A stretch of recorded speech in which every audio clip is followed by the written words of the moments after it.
was Mexico. You can't kick us out of the land that was ours. LA has erupted over the past few days as ICE officials came in and carried out a few raids. The past few days have been wild here on the streets of LA. Cars have been burnt, intersections have been taken over. Local and state officials are not happy with what's going on with the federal government. The footage you're about to see is absolutely insane. The police are coming through right now. Speak no more and get into the video. Everyone's out here protesting right now. ISIS came through here down in LA. The streets are erupting here. Let's see what's going on. National Guard has been deployed out here into the streets of LA. Thousands of protesters are here on the streets right now. Right here on this federal building, you have words like F-ICE, revolution starting here, here for my family, all sorts of stuff. Right here you have the National Guard. They've come through. You have troops, about 300 in different directions. Trump sent in about 2,000 people. There's groups of 300 sent around the city right here. And this one is at the side of the federal building here at one of the ICE detention centers here in LA. What's your message to the National Guard here today? The National Guard. And why do you think they got sent out here today? They got sent because we don't have a president that can lead. What fears you most about Donald Trump and the ICE raids coming through here in Los Angeles? I don't fear that motherfucker. Have you seen our community? I don't feel that motherfucker. Donald Trump, homeboy on a motherfucking real fuck that piece of shit. What's the water for? Diffuse tear gas. If you need it. Gas. Yeah. If you throw a canister in one of these, it should diffuse it enough, or at least stop the chemical reaction.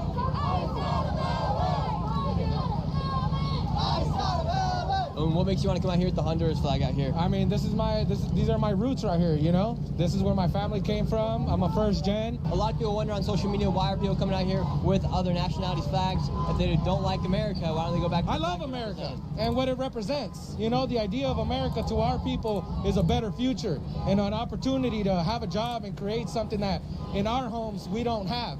You know, so we love America. We want to be here. We want to contribute, you know, and I agree. The people that have committed crimes and, you know, like an actual crime of, you know, murder, something like that, I can agree with that. You know, I'm not going to be a hypocrite and say, no, keep everybody here. Yeah. But the people who are here, hardworking people. Right now, do you think it's right for them to go after the most dangerous people like they say they're doing? I mean, I don't see nobody here has attacked them.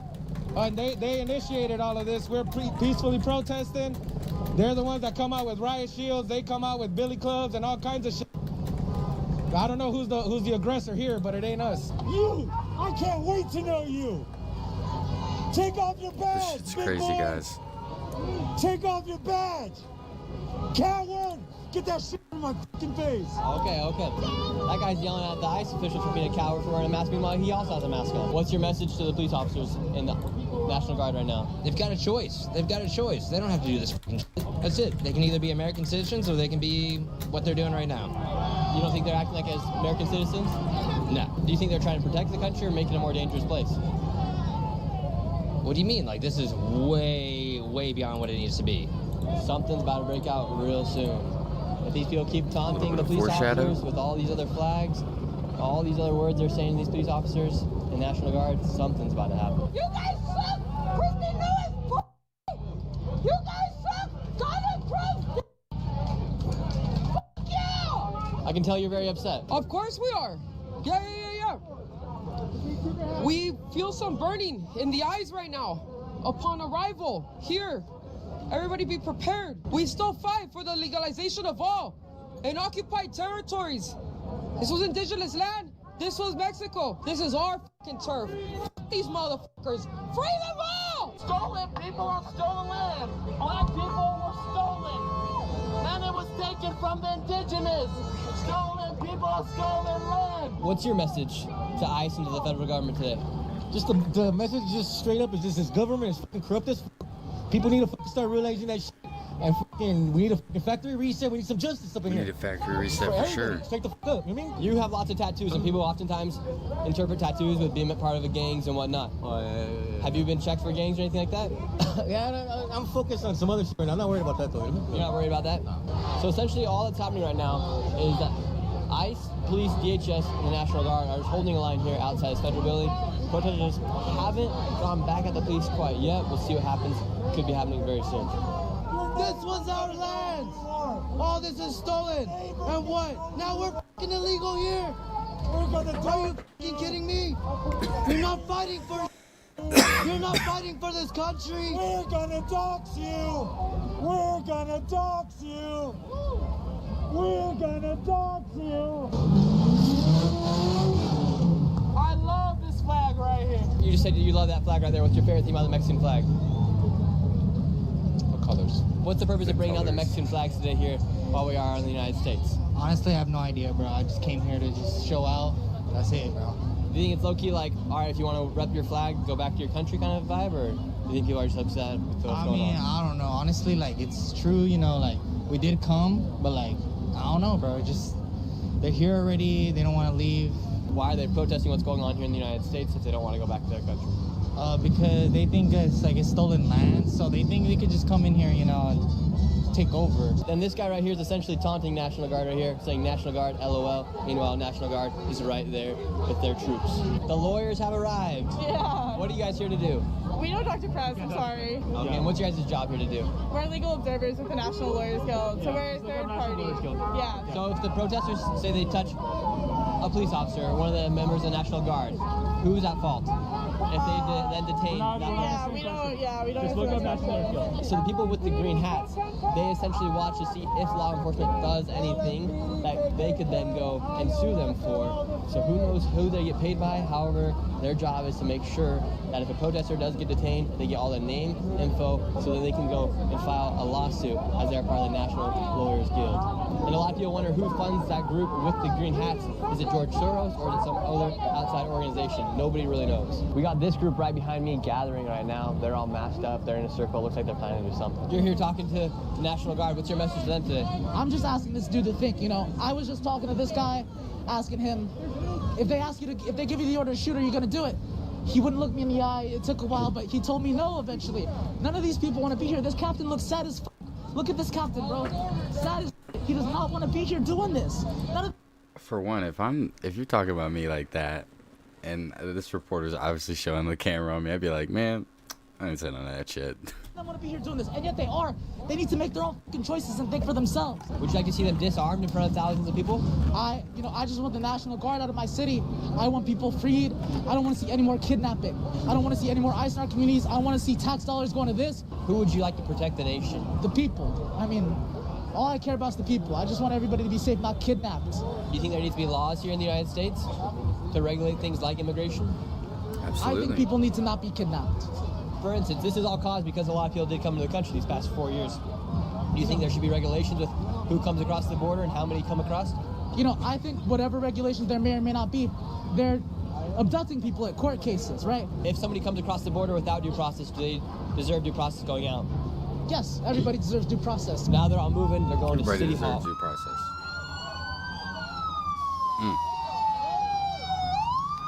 This is where it's about to spice up, chat.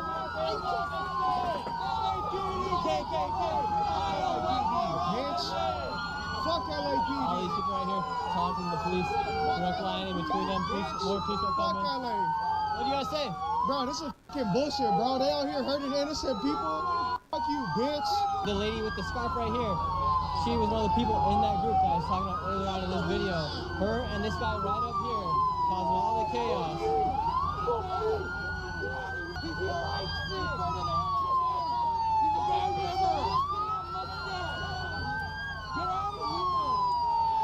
This guy to the left with the white hair, I think he's gonna get shot in this video.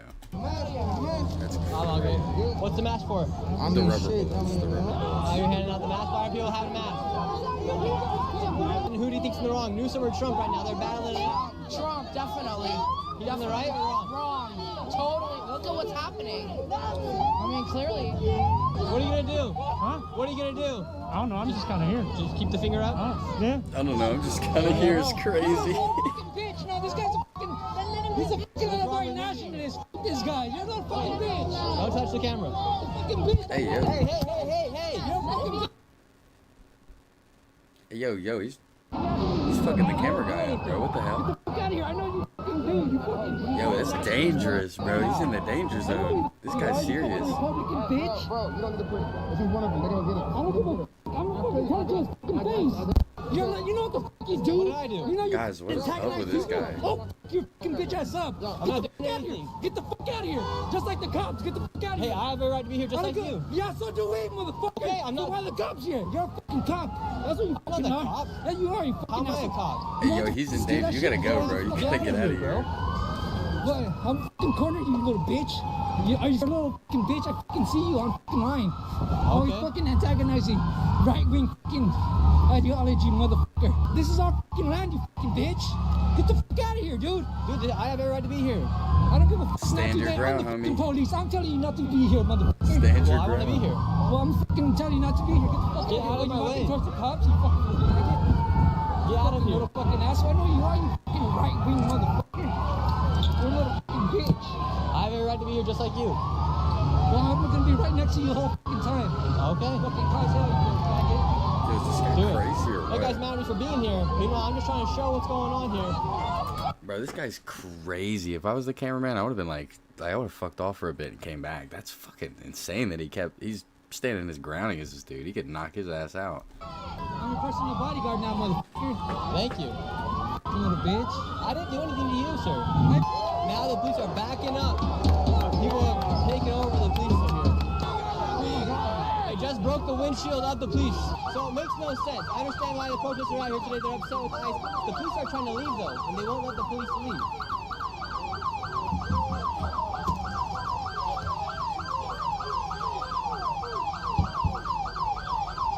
Dang, son. Dang, son.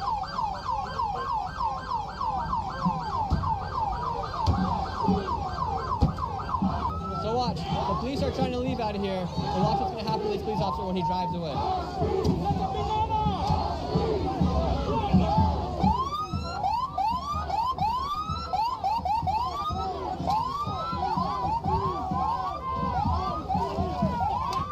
Dang, bro.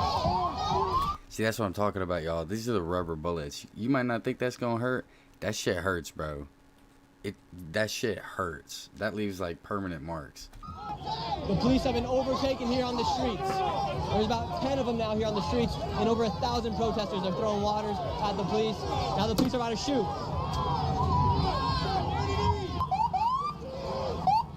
What's the deal? What's the deal? It's crazy out here, Come on man. now, look. The police, I don't understand. The Right. police are trying to leave, but people won't let them leave. The police. I know that everyone's saying F the police, Fuck but if 'em the all. police are trying to leave, should they let them leave? Yeah. I understand that these people are upset, but the police are trying to leave. There's about 20 police officers now, but they're not letting them leave. And when they do leave, they're kicking the cars, throwing waters at them. They broke the windshield of one of these police officers.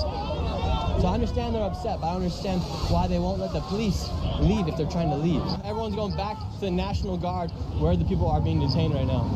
For those watching the video right now, am I right or wrong in having the opinion that the police are trying to leave, the people should let them leave versus antagonizing them even more? Yeah, what do you guys think about that? I'm curious too. If you're at an event like this and the police are trying to pull away from the location, should you just let them leave or should you antagonize them to stay in the conflict further?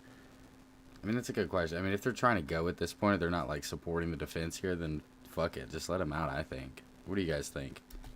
You're right, Chill Kind of Billy. putting the police in a hard situation. Who knows, They're it trying could to get back out, dangerous. leave the location, and then you're the one hitting back at the police, throwing stuff. So I'm confused. What should the police do? Should they be able to fight back, or should they just take the hits? You get hit? You already know, man. Hey, it's for a cause, yo. You see what I'm talking about, chat? Dude, look at his chest. That is insane.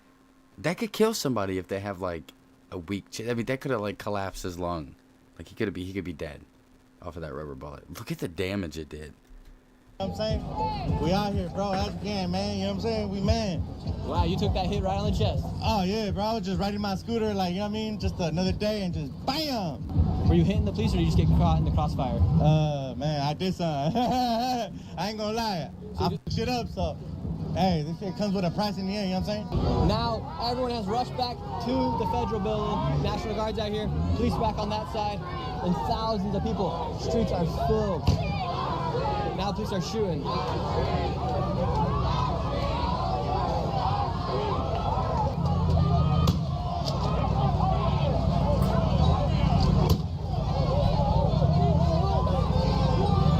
Stand your fucking ground no matter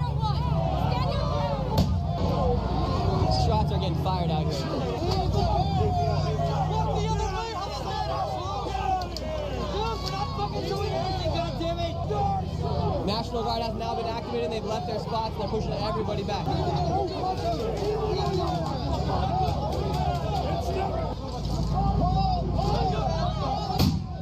Holy crap, people are getting shot right now.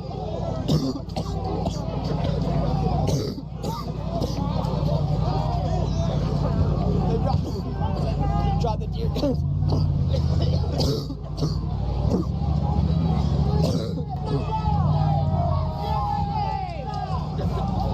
Got this guy out here shooting silly string at the police officer. Shots are being fired. All sorts of stuff are happening right now here on the streets of LA.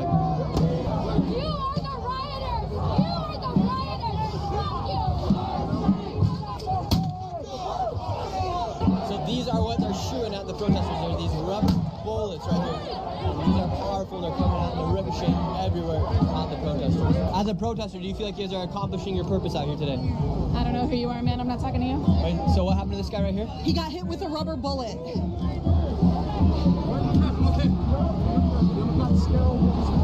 Fuck Donald Trump! Fuck Donald Trump! Fuck fascism! Let our people free! Suelta nuestra gente! I'm gonna turn it down for this part a little bit because the megaphone is too much. What's the windblower for? Just for the fucking tear gas to blow it back at those motherfuckers! Hey, that's smart though. Blower, bring it up! Push them back! We will not do 1982 again with your fucking tanks! I was 12 then! I'm 44 now! I will die for my fucking kids! Jesus, girl. These young people are here! I gotta turn it down a lot. I'm sorry, guys. That's. I get the energy, but hold on, girl. Please. Just take the microphone away. She was just as loud without it. This is our city, and this was Mexico. You can't kick us out of the land that was ours. If you could say something to Donald Trump right now, what would you say? Donald Trump, you can suck my left nut, you can get out of my fucking drawer. You're just Mecca Salma Hayek when they give you the time. Holy shit, she's going crazy. Shine gonna make you look like a fucking loser. How long is her part? Fuck. I mean that like we all the power in this country comes from the people who established the republic. The streets are safe and secure because we decide not to make them unsafe, and like the way we're being treated on some level is as if we were captives in a concentration camp. We're innocent until proven guilty. Innocent until proven guilty. It's not like they can just drag people off the street just because they think that they're guilty. So. With these deportations, they say they're deporting the worst of the worst. Do you think they're deporting the worst of the worst, or do you think they're just taking anybody and anybody? No, I just think they're taking anybody and everybody. I live over by a Home Depot, and they were just like dragging guys off the street who were trying to earn a day's work. You know. And what would you like to see them do with these deportations? Well, I mean, if there are criminals and they're found to be doing crimes and they are illegal immigrants, then they should be like charged, tried in a court of law and maybe deported. Earlier, the police were trying to leave today, but the protesters weren't letting them leave. What should the police do in that case if the protesters are not letting the police leave if they're trying to go to a different location? Yeah, that's a tricky one. I'm not sure. I saw videos, people trying to get in front of the trucks. I think on some level that's like just creating, compounding the problem. I think like if they're going to drive away, just kind of let them drive away. I don't think that like forcing them to stay is necessarily like the best thing. Yeah, I don't think that's like an unreasonable take to like if the police are leaving, let them leave. Yeah, let them go. Yeah, keep pushing back at them. They're just gonna be like hurting people and like running them over with their cars and like, yeah. And you're wearing a mask. Why are so many of these protesters out here wearing masks? Meanwhile, a lot of people are saying these ICE agents need to take off their masks. Yeah, well, in part it's like because of the Fourth Amendment gives me the right to be secure in my person and property and my personhood, and so. That's part of the reason, because I have the right, the Constitution acknowledges my right to be masked in public whenever I want to. Should ICE agents stay masked or should they go unmasked? Who? ICE agents. No, they need to be unmasked and with their name, a large identifying nameplate visible. Because they're public servants, they don't have a right to the constitutional rights. They don't have the right to the First, Fourth, Fifth, none of those amendments apply to them. They only apply to citizens, not the state. On all four entrances of this intersection, protesters have surrounded it. Now police are coming in on all angles right now.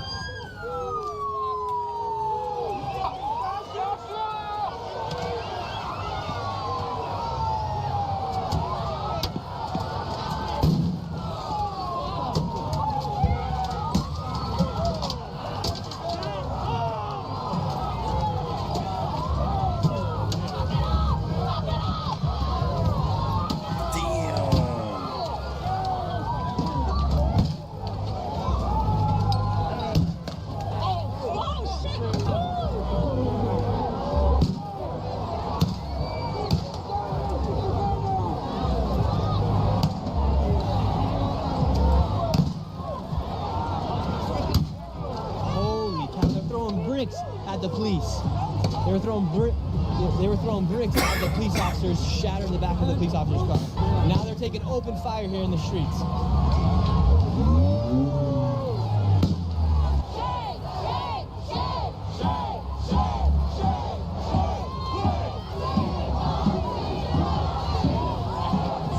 Looks like the National Guard, they're nowhere to be seen right now. It's just LAPD right now here in the streets. Why are you fucking shooting people?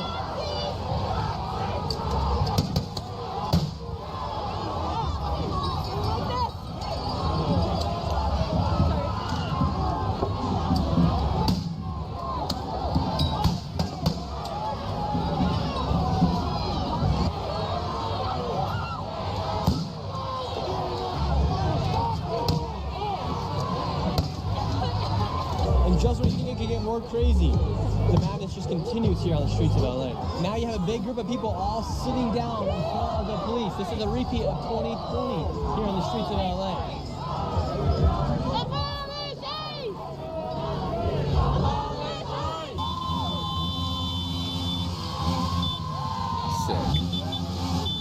And the simple observation out here, there's pretty much every flag out here except the flag of the United States of America. You can see here on the ground are all the remnants of all the shots, bottles, even bricks that were thrown here on the ground. Police are here, National Guard, nowhere to be seen right now. A few people have been detained. They have them right back there. They have them detained in handcuffs. And now another line is coming through right here. Looks like they're going to trap everybody here inside of this intersection. People are lighting off fireworks here on the streets. That's extremely dangerous. Los Angeles has just declared that they're on tactical alert here, which means that anybody who's a part of LAPD needs to be ready to be out here no matter how long of a shift it is. They must be ready because what could break loose tonight or this evening could get extremely intense. These are already intense scenes out here. It could get even worse later tonight. What's your message to these police officers out here today? Quit your jobs! Be the good guys! Stand for what America stands for! Stand for due process! Don't kowtow to these federal cowards! Do what's right! Follow state law! Don't assist ICE! It's pathetic, guys! Get your shit together! Who should protect the streets in an instance like this when there's a huge protest going on? Should the police even come out? Protest? It was getting pretty wild. Yo, because they started shooting. I've been here the whole time. They opened fire first. If people start pushing at the police, what should police do? Probably get the fuck out the way. Just let them go through? We're not here for them. We're here for the fucking ICE. We're here for the feds. We want them out.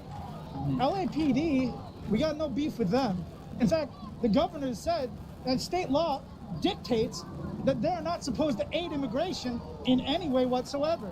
So do you think the federal government's overstepping their reach coming in here to LA with Karen Bass and Gavin Newsom? 100%. Even Gavin said that. Who do you trust more, Gavin Newsom or Donald Trump? I trust what I see. I don't trust Gavin. Gavin's kind of a scumbag. And how do you think ICE should carry out with these deportations? They say they're going after the worst of the worst. There's over 20 million. They're clearly not. They're raiding school graduations. They're raiding workplaces. They're raiding job sites. Those aren't the worst of the worst. Those are employees. Those are people that are contributing to their communities. They're not going after the worst of the worst. That's a fucking lie that's been fed to you by Fox fucking News. What should they do if someone has an illegal status here? Whether they're the most dangerous or if they're just the dad working. What do you mean by illegal status? Do you mean undocumented? Undocumented, like came over the border illegally. Because being undocumented in the United States is not a criminal offense, it is a civil offense. So it's not a crime. It's not a crime, full stop. You got shot here today. Yeah. Let's go. Chat. Imagine taking something like that to the chest. Insane. I understand how bad the bullet hurt. At first, I got 10 instantly because he saw me like point blank. Were you pushing at the police officers or what were you doing? What had happened was, I'm not gonna lie, my girlfriend threw water at him. But then he like twisted really hard and then he didn't, I don't know, it was low-key my fault, but I don't know, man, it's not right what they're doing. And to finish the video, now that protesters have taken over the 110 highway here in the streets of Los Angeles. If you enjoyed this video, please subscribe, give this video a like. I'll be reading your comments down below. This is Nick. Yeah, insane, guys. Blows my mind. That is crazy. Is it safe to visit Iran as an American? Oh, Wow, it's throwing us everything good. I don't know if that's one of the places I'd be wanting to visit right now. Not with everything going on, that's for sure. He must be like an American living there. We're gonna mute this as the ad plays. Yeah, guys, the world's crazy right now. ICE raids going on with Trump bombing, Iran, Israel problems, the threats we've heard from Russia. Let me know, are you guys worried? What kind of cities are you in? Do you fear that they might strike your city? I'm kind of glad I'm in a rural area, not gonna lie. Like, I don't know why they would bomb the area I'm in. But it's still scary. We've never had any other country bomb us, and we're definitely like right on the edge. Right on the edge of something, if I had to guess. Let me know what you guys think. I don't know. Some people probably aren't even worried about it. They're probably just like watching like it's a movie. Everything Trump does in office is funny to a lot of people. I know a lot of people my age are just kind of memeing.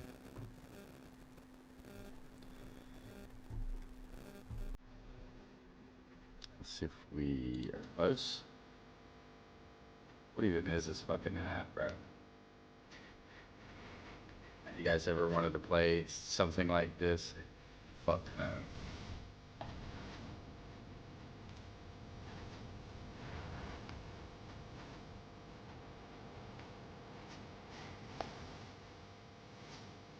The new Mr. Beast video looks like it's probably pretty lit.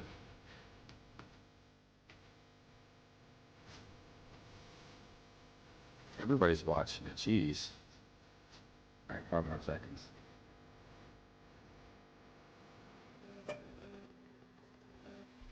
Nobody's playing fun. Iran is ranked as one of the most dangerous countries to visit as an American. Let's see what kind of truth this has. The U.S. government issued this travel warning, citing terrorism and kidnapping as major risks. Iran's government supports militant groups that are openly hostile to the United States. And with no functioning U.S. embassy, Americans who visit Iran are on their own if something goes wrong. So, why am I going to Iran as an American? Because I want to spend time with the local people to see what they really think about the states. America. And find out what the security situation is like on the ground today. This is going to be a wild 7-day road trip across the country. But first, I need to tell my parents I'm going. Hi Mom, how are you? Good. Guess where I'm going tomorrow? Where? Iran.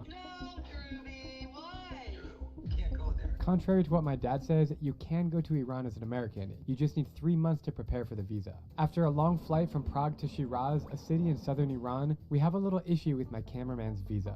We wrote down Slovakia, which is originally where he's from, but now he has a Czech passport, so...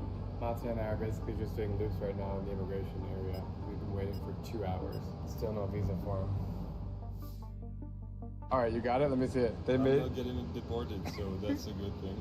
Once we clear immigration, my local friend Amin is waiting for us at arrivals. He's a tour guide dedicated to showing the real Iran, the vibrant culture and hospitality beyond what makes the headlines. Very well, Drew. Welcome to Shiraz. Welcome to Iran. As we hop into the taxi, the sights and smells flood my senses, and the adrenaline rush starts kicking in. We are in one of Iran's biggest and most liberal cities, Shiraz, and Amin has a very special destination in mind for our first stop. We're here inside the Pink Mosque in Shiraz. It is stunning. You can see pink all around us. These beautiful tiles and mosaics on the windows, they make these incredible reflections. It's one of the most spiritual places I've ever been. It's really, really cool in here. The women are dressed in these beautiful colors. You can see like even the roofs are covered in pink flowers. Having this special type of stained glass windows is also very influenced by the European art. Is it different than the other mosques in Iran, or is it kind of the same like this? Most of the mosques in Iran, they are in dark blue color. What makes this mosque more different is the special pink color they use for the tiles of this mosque. All original from 19th century, and this is mostly European sceneries painted on the tiles. I was gonna say. Even on some of the tiles over there, you can see some of the buildings like churches. After the mosque, we're heading to Iran's most important historical site, and a place that every traveler who comes here has on their bucket list. We are in Persepolis, an ancient site built in around 518 BC on the order of BC, before Common Era, on the order of the king Darius I, one of the famous kings of Persian Empire. This place was important for the Persian Empire because this is the place used as a ceremonial capital. Persian kings invited lots of delegations from all around the empire. They came here and they celebrated a big festival for new Iranian year, Nowruz. I'm amazed by how old this place is, and it's still standing. And as an Iranian, what does this mean to you as your identity, like Persepolis? Yeah, we are all proud of this place. It is like a national ID for Iranians. And this is the special part of coming to Iran because this is one of the most ancient civilizations. I mean, the birthplace of what we know today of cities and life happened. I don't know, in the US, it's such a new country. We have amazing nature and stuff, but we don't have anything that we can say 500 BC. Generally, Yeah, not gonna lie to you, this place is beautiful. Right. Everything I've seen so far looks gorgeous. When local people, Iranians are here, they are really proud of visiting this amazing historical place. The most important thing about Persepolis is whoever worked here was paid. We have documents about that. Cool. Yeah? We have clay tablets found during the excavation So they of weren't Persepolis. slaves, they weren't. Nobody was used as a slave, so it's something makes Persepolis different from other historical sites in the world. Maybe that's so deeply rooted in the Iranian culture, like take care of people, hospitality. خوبی سلام. Hi. آره. You speak English? I'm so interested that you are here. How many American tourists do you think are in Iran right now, if you had to guess? Maybe just you. That's a crazy feeling because Iran is a huge country. Yeah, exactly. Tell me about Persepolis. In 2,500 years ago, we had a rich culture. Here you can see in the Persepolis, you can see a mixture of all of the countries that they were under the control of Iran. In that part, you can see half of the world. Different people with different cultures, with different hairstyle, different shoes, different clothes. Yeah. Thank you so much. I appreciate it. He makes a pretty good tour guide, not gonna lie to you. Being here, you can really feel a presence of how huge and incredible and royal this place was back in the day. It's that feeling that you get when you visit like the Great Wall of China or the pyramids of Giza or Taj Mahal, like these really, really old, important structures that have just been standing for so long. And you wonder all the people that have passed here over the centuries. You get goosebumps, seriously. You know, as a tourist, like this is more enjoyable than the Acropolis because there's just like barely any tourists here. Yes, so how are you? I don't know why it's so quiet, guys. Nice. You came to Iran? Yeah? Why? Because I want to meet some people and share stories. Really? I'm from America. America? He's trying to block out the Thanks. wind. Thank God. What do you think about America? Far away. Have you ever met an American person here? No. Never. The first. Really? Nice to meet you, bro. Yeah. Take care. Thanks. Of course, You man. too. Take care. I can tell you most part of Iran is the same. Iranians are really, really friendly, hospitable. You can see wherever we go, people come to you, they talk to you, they want to know your idea about Iran, and they are very friendly. I like it. I love you too. To see these amazing inscriptions inside of the stone. It was underground, which is why it's so preserved. I could spend all day at Persepolis, but I'm dying to meet local people in the countryside and see who's living off the beaten path. So far, I feel pretty safe in Iran, but I can't stop thinking about the country's complicated history. Back in the 70s, Iran was a different place. It was comparable to Paris. Women dressed freely, bars were thriving, and the culture felt more open and westernized. But after the 1979 revolution, when the Islamic Republic took over, everything changed. New laws and restrictions reshaped daily life, especially for women. Today, these changes are why many see Iran as a scarier place to visit. But in my experience, the media overlooks the warmth of Persian people. We are back in the car and heading 5 hours north from Persepolis to a city called Esfahan, but an exciting detour is ahead. We are somewhere in between Shiraz and Esfahan, and the beautiful nature here, the mountains. Well, on the drive, we've been seeing little huts and people living out here, and I asked Amin, what's going on? And he said, these are called Qashqai nomads. We have about 1 million of them in Iran, and within 20 years, they're expected to be all gone because of new generations wanting to live in cities and stuff. Basically, we parked our car. There's some cool little settlements here, and we're gonna go knock on a few doors and see if anybody will kindly accept us in, because these are the kind of untold stories that we can't find anywhere else in the world. I mean, how many other countries have literal nomads living in them? I mean, nice ass. Oh, yes. Do you think we can say hi to some of these people? Yeah. Or are they too shy? Probably, but we can go and say hi. آقا یا الله. سلام. سلام. یا الله. خوبی؟ سلامتی؟ قربان شما. سلام. زنده باشید. ممنونم.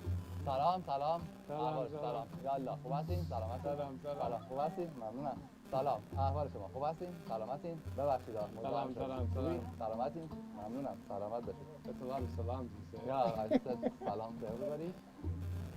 The Qashqai nomads are found in Iran's Fars province. They traditionally herd sheep, goats, and camels. Each time they move, they pack their belongings, travel with their animals, and set up camps all over again. Known for their vibrant rugs and textiles, the Qashqai maintain strong ties to their community and have a deep appreciation for music and storytelling. However, I am heartbroken to find out that their way of life is at risk of dying out due to modern pressures and changing land use. Are Qashqai nomads Being a nomad looked down sounds upon crazy. among Iranian society? No, They're not. No, they're not, because now there are lots of Right, scholars from these families. They have a very important role in providing meat for the whole country. Yeah, they are really respected by the whole society. They were, I mean, in terms of studying, they were flourished. There were lots of scientists, lots of writers, filmmakers from the nomads. Incredible. Many of them, also for example, in this family, they're all educated. They started from this nomadic school, and then they continued going to universities and etc. Most of the younger generation prefer to stop in this kind of Yeah, living. so like their kids' so- generation, like the Yeah, chemistry, yeah. she won't keep it up. Yeah, probably Oh. she moved soon to Wow. the city. What's the best and the worst part about being a nomad in this region? The most difficult time for them it will be during winter when it's cold, raining a lot. But during springtime, the nature is amazing, so they enjoy it. They love the nature, which is really important for them. But at the same time, because of the We were facilities, watching ice there raids are earlier. I think cities that's that what Chile was sometimes talking are about. tempted to go and live there. You wanted to. What happened is the Iranians are too polite that they're trying to figure out who's gonna deliver the tea. Traditional way to Traditional drink way, tea. put it here, A little bit. a little bit, then keep it in the mouth. Don't chew it. Just keep it in the mouth. And Iran even kind of it's looks very beautiful, hot, I'm not gonna lie. we drink tea in Iran. We don't mind. Delicious. It's so bizarre that there's this little settlement here that's totally abandoned, but just like on the side of the road, there's awesome little brick buildings. Like, if this is in the US, it'd be the most historical site. This is probably like 700 years old. But here in Iran, it's just there. But I will say, And it just just realized looks beautiful. This is a place for human poop. Oh. Yep. I smell it, Maybe and when not. I look down, there's I guess now used as a toilet, and I'm leaving. It all hit me at once, the smell of it. I'm really excited for this dinner that they're cooking up. It's definitely gonna be delicious. The son of the family, as they said, he's studying nuclear engineering, but now the school is up, so he's here, working here, helping the family. As we heard from the family, one of the girls, she's graduated from university, she studied chemistry. So, but mostly they stay at home doing, the regular. Tell him he looks very handsome. خیلی ماشاءالله. خیلی خوش آمدید. Welcome, he says, to Iran. And he's asking, what did you think about Iran before coming to Iran? In American media, there's all of like negative things about Iran, like all the headlines. It's only about war and terrorism and crazy things. So my mission in coming here is to try to share real stories and share with the world that the people here are actually really nice. They say that the same story here on medias always they try to show a bad portrait of USA. Every night at this time of the day, all of the lamb come from the fields and they Looks come great back. They to just me. know where to go. It's really a cool scene to witness, like all the sheep just coming in at Being a once. nomad Sheep sounds and so goats. awesome. And of course, Mr. Caretaker here is ready to feed them, give them water.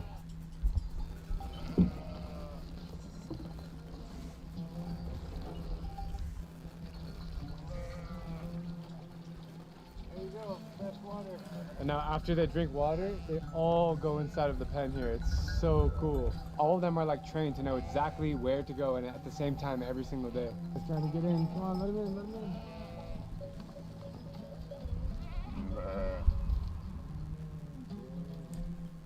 Okay. Okay. Salam. Farhad and Farshad. Salam. They're just backing from being shepherding, Nice. How old are you? Farhad is 13 years old. Hey, make sure you like the stream so we can get more people in here. Farshad is 9 years This side of Iran needs to be seen too. birthday. Happy birthday to you, Happy Pasha. birthday. We have all the ladies over here preparing dinner.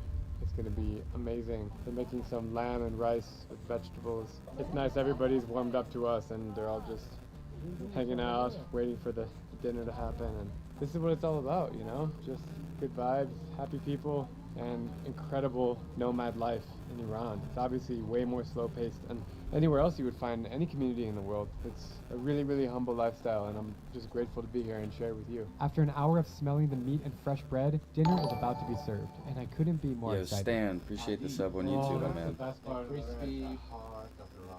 Wow, look at the color. Protect the carpet. It's Farshad's 10th birthday today, so we're gonna make it very memorable with a beautiful meal. This is incredible. It's colorful. There's many vegetables, rice, meat. Thank you so much for cooking. Thank you. Here we have a fresh plate of goat with rice and saffron. And Yeah, food that is a doesn't look too serious bad, does it, business Chad? here in Iran, and we're experiencing it right now.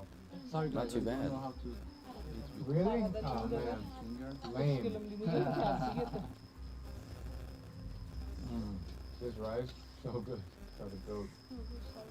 Very good. You guys are lucky to have like amazing food every day. Have you ever had any American visitors here? Or am I the first one? No, for the first one. I'm the first one. Yeah. So how do you feel having an American here? They're very happy. You know, many people in my country, I would say most people in my country are very scared of Iran. So it's nice to share the real Iran. Okay, I don't know about the Think eating about with America, hands what part, comes to mind? but I would eat that food. When they were young and started I mean, I guess you wash your hands definitely beforehand. just heard bad things about US, like what you said about the other way. But You're speaking facts in now the chat. They are grown up and because of technology and the information that they get, and they understand that everything and all the problems are between governments. You know. That's exactly right. This is honestly one of the coolest meal experiences I've had in a long time. Everyone just hanging out, eating, sharing jokes. Got birthday boy over here. He's tired. He's been in the fields all day. You have to make a wish on your birthday. But don't tell me the wish. You have to make it. Daddy, he wishes to become a doctor. Brother going to be a pilot, and he likes to be a doctor. That's awesome. You may notice that only girls are doing. I mean, they brought everything for preparing the food, And the guys just chill. Working the whole day. I mean, they've been outside with the sheep, then come back. So they go early morning, come You're right. back at It is probably how lunchtime, we're meant to eat. and again in the afternoon. Yeah, yeah. It's so peaceful out here. You can see the stars. It's so quiet, and we're gonna get some rest now. Get a beautiful sleep, wake up in the morning. Good night. No cushion though. I bet his back hurts. It is really cold outside. Temperature dropped drastically overnight. Beautiful sunrise about to happen in front of me, and it's just an incredible experience out here. The guy just woke up this morning and came out with a huge gun around his shoulder. Oh. What do you use that gun for? Yeah. To protecting especially sheep, the family in any case, but mostly for protecting the sheep. Where did you get it from? So the government actually give them permission because you know that in Iran you need to have permission to carry a gun, having a gun. Permission but from the who? Qashqai nomads, they get the permission. Do you ever use it, or do you just carry it for just in case, for safety? In a case that there is, for example, a threat like a wolves or something like that, they shoot in the sky to scare them. And according to the traditions, when there is a wedding ceremony, they also do some shooting, you know, that welcome actually the bride, but shooting to the sky first. It's only 5:30 in the morning, but his chore Something about of the watching day it is was to making let the me at goats and sheep peace. out and take them out into the field.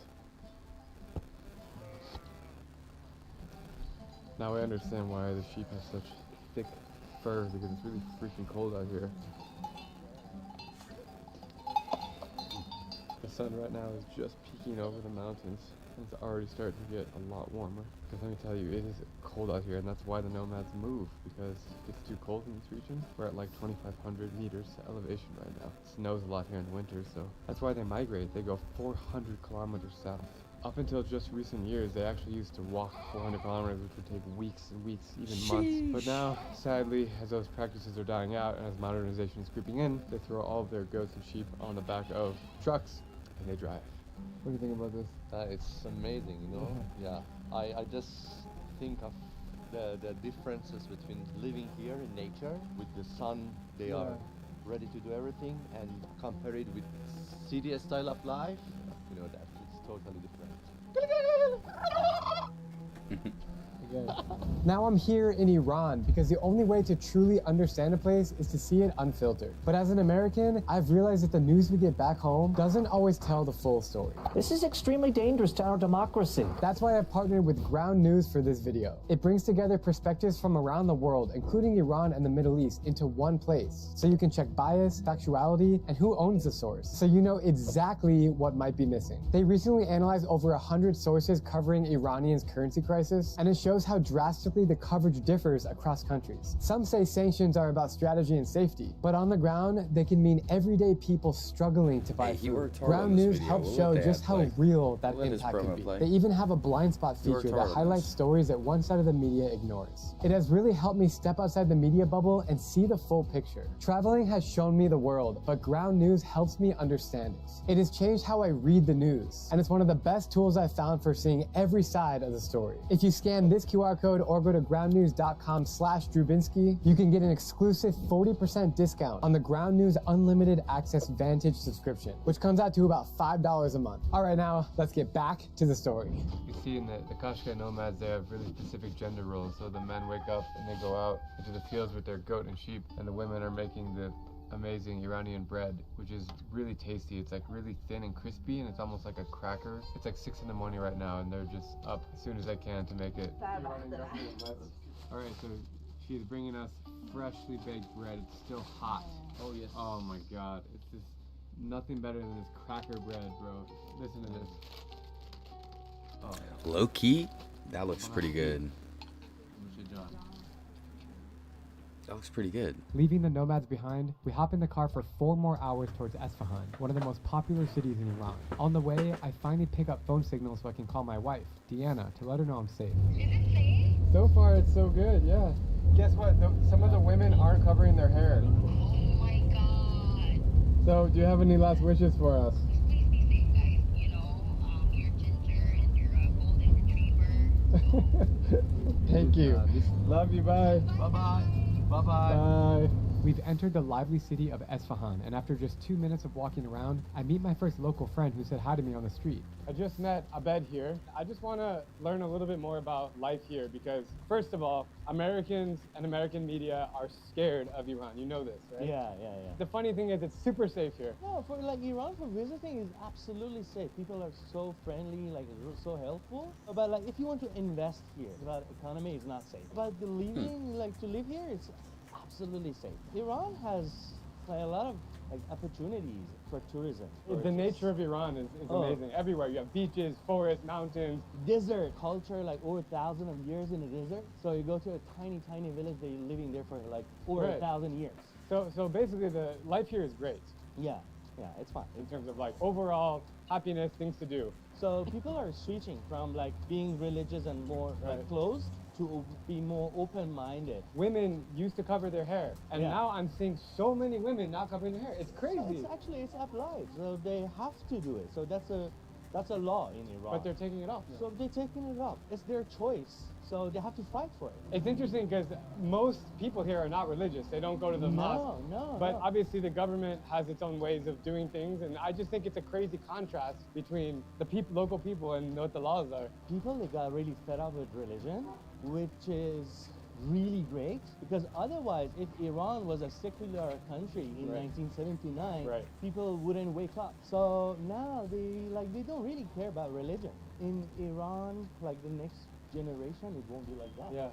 After all that great insight from Abed, we make our way over to the 17th century Royal Mosque, which has some of the most beautiful tile work I've ever seen. Look at the amazing architecture we have here. Look at the beautiful tile work. Look at the spectacular calligraphies we have all around this mosque, which makes it really fascinating. Yes, it's original from 17th century.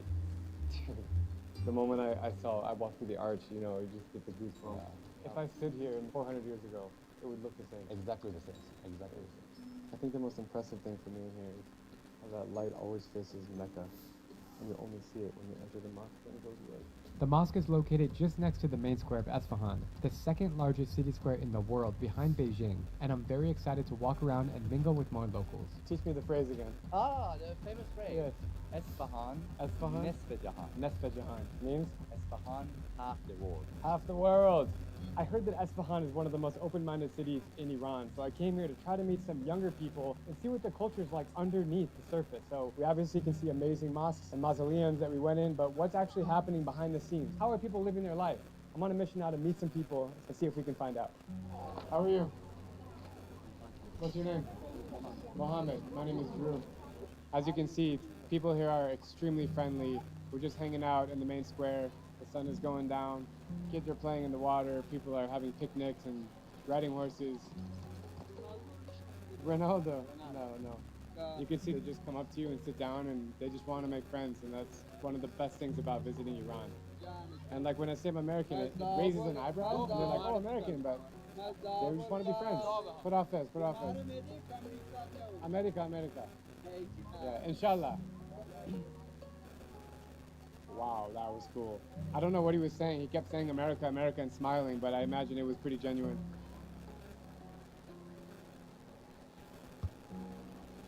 Are you from Esfahan? No, I'm from Esfahan. What's Esfahan? Just kidding. So, what do you like about Esfahan? I like the inflation.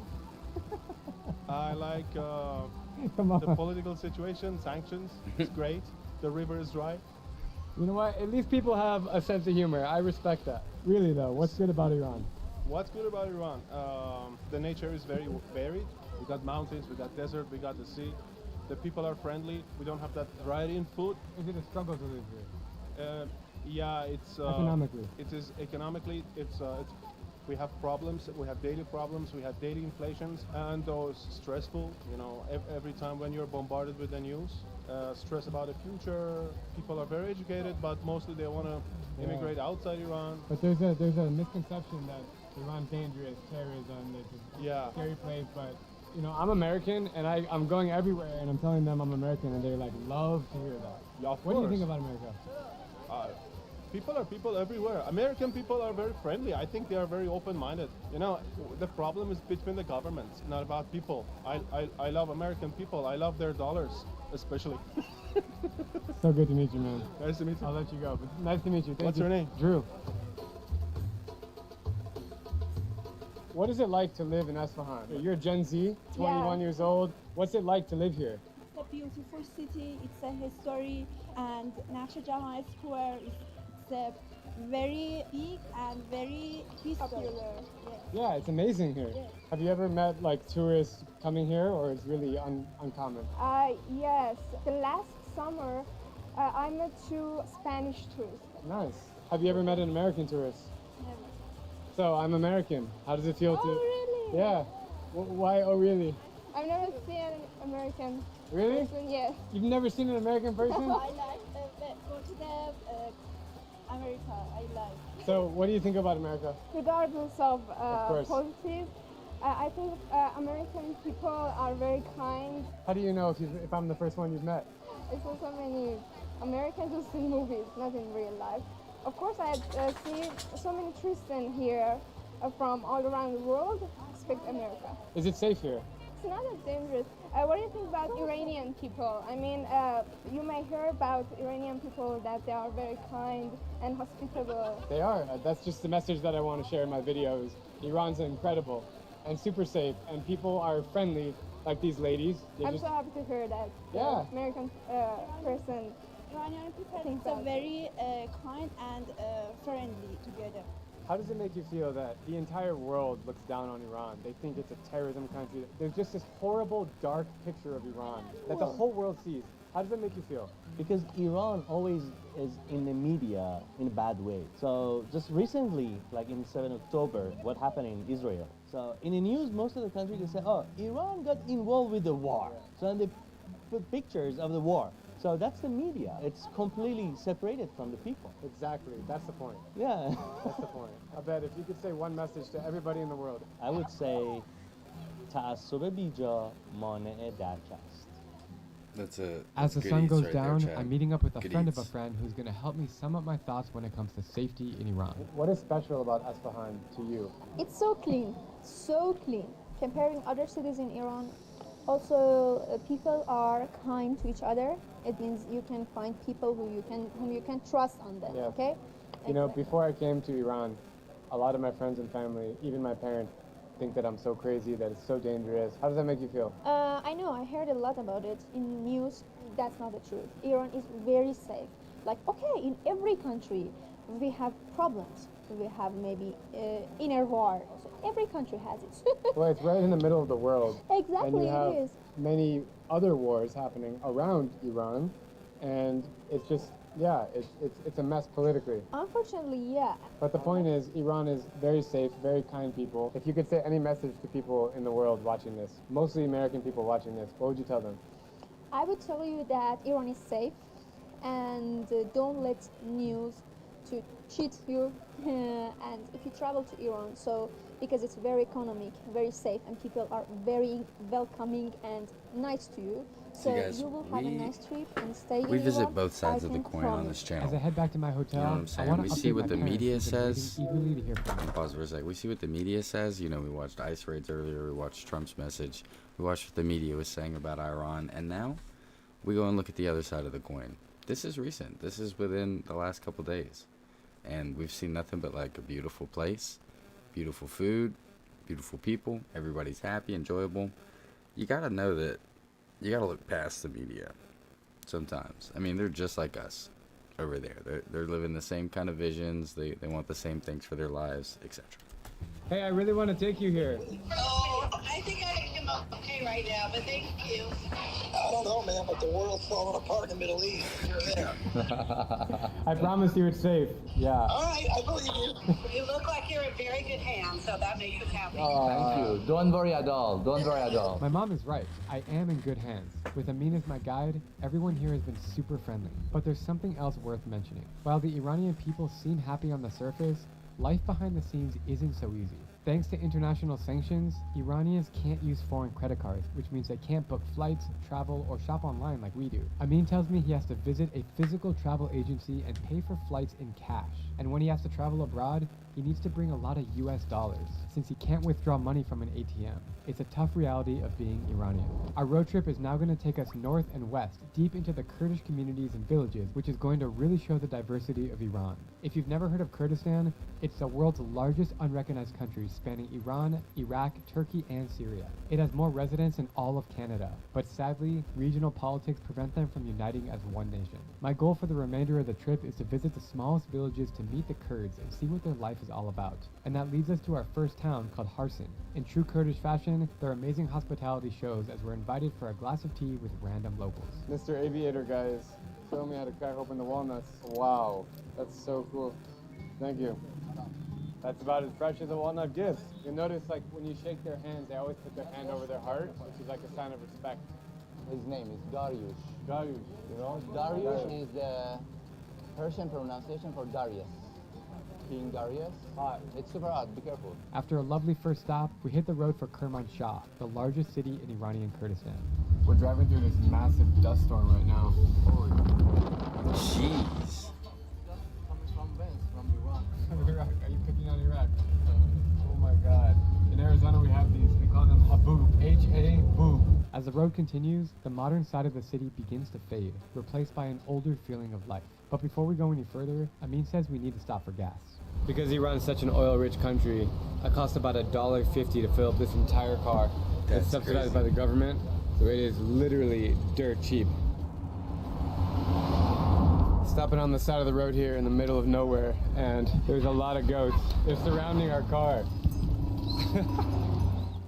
I'm itching to get to Kermanshah, but Amin tells me there's a UNESCO World Heritage Site that we have to stop and see. Welcome to Bistun, the world's largest ancient inscription that dates back to 520 BC. While we're not allowed to climb to the top, we can see from below how the inscription is still in perfect condition after more than 2,500 years. Here you can also find a 3rd century sculpture of Hercules.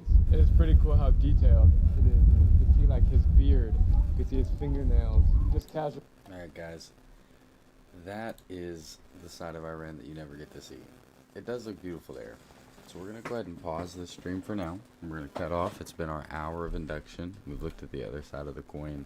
The next time that I go live tonight, it will be for our sleep stream. So if you're not subscribed yet, go ahead and subscribe so you can catch me live for that later.